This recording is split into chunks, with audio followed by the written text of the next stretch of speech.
Welcome back for another episode of Integrity Bites. This will be our last episode for the year before the break. Thanks for those that have been watching and chiming in. It's been good to get the feedback. This week I thought I'd wrap up 2020 by just talking a little bit about the year that has been. I'm sure we're all a bit over talking about COVID, but importantly I'm going to talk a little bit about a report that's come out from the Association of Certified Fraud Examiners. They've released two of these reports in 2020, and it's around fraud in the wake of COVID-19. And for anyone out there who's running their own business or working in HR or risk roles in large companies, you might be interested to know that there's some really good early statistics coming through in relation to the impact of COVID on the fraud landscape.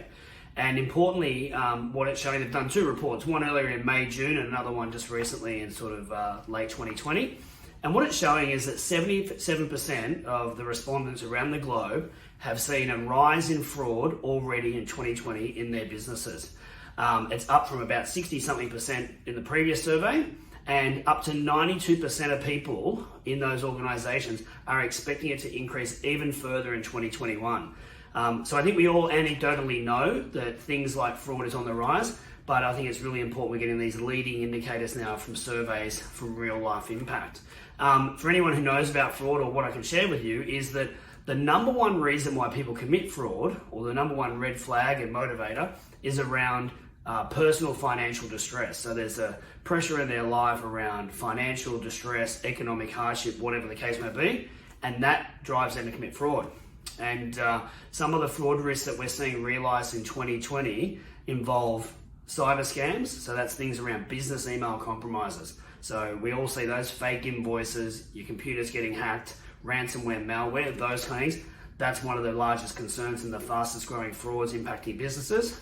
The second one is unemployment fraud impacting government around wage, people being made redundant and making applications for unemployment benefits. And third, and most interesting for me, is supplier related fraud is on the rise. So as you see the economic hardships happening in businesses through lockdowns and trading going down, obviously that knocks on and goes to the supply chain as well. And there's a rise of suppliers committing fraud against their clients. So false invoice schemes, overinflated stock prices, mischaracterization of products and services they're delivering. So I think there's some key things to think about. And as we move into 2020, I guess my message for people who are still operating in their businesses and getting by is, now's not the time to contract in terms of your fraud response.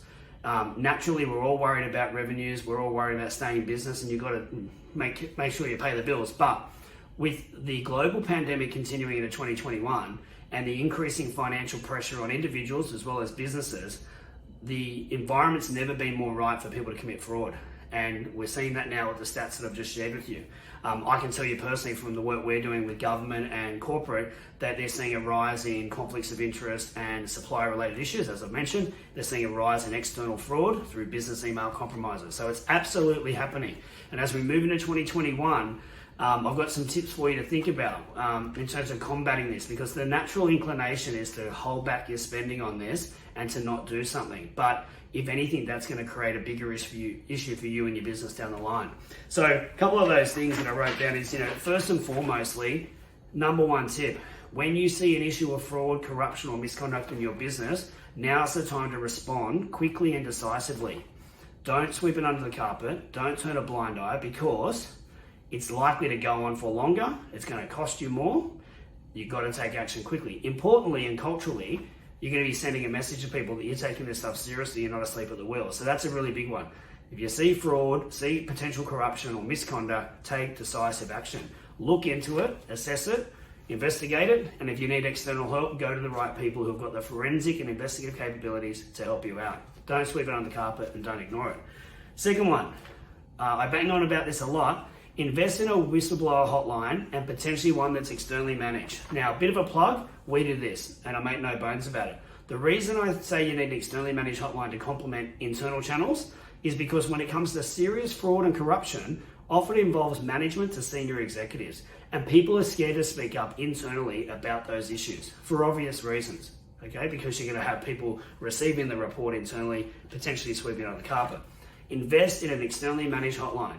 We can put a hotline in place for you for quite a cost-effective amount of money, but importantly, it's going to give you the protection you need for people to speak up, particularly when they're working remotely and they're feeling disconnected. So that's the second one. Invest in an externally managed hotline to make people report things a lot easier. And third but not least, and I've lost there, is some training. So you need to educate your people on what to look out for when it comes to fraud and corruption. Most employees really don't know the different types of fraud and fraud schemes that can operate in the business. Things like invoice scams, ghost employees, misappropriation, finance things, the whole box and dice, right? So importantly, also looking out for what are fraud red flags. So what are the behavioral red flags that other employees or suppliers might be exhibiting, which indicate that they're up to no good in your business? We do fraud training with people where when we train, 20, 30, up to a couple of hundred senior managers, they're really shocked at the statistics, the types of fraud schemes, how they're uncovered, and the training goes through trying to educate them on what to look out for. And in every single session, we have someone come up to us and ask us a question about something they're seeing live in the business at that time. So number one, act quickly and decisively if you've got a fraud or misconduct issue in your business so you can protect your culture and minimize the cost. Two, do yourself a favor, put some external reporting in place through a whistleblower or an ethics hotline, something like our Speak Up hotline, so people can have an additional way to speak up. And third, start looking for 2021 how you can invest in bringing your people back together, connected with some hybrid training. We do hybrid training now, obviously. We've got some clients who will have people in the office and others will be working remotely. So in certain scenarios now, we do hybrid training where I'm in the room presenting on fraud or corruption, whatever the case may be, whistleblowing, and I've got people on Teams or Zoom remotely in the room as well as in front of me. So they're my 3 tips to end 2020 and to head into 2021. COVID's not going away anytime soon, and importantly, we're going to see the back end of the financial impact of this over the coming 6 months as JobKeeper, JobSeeker, all those things start to wind down. So have a good end of year. We'll see you for Integrity Bites in 2021.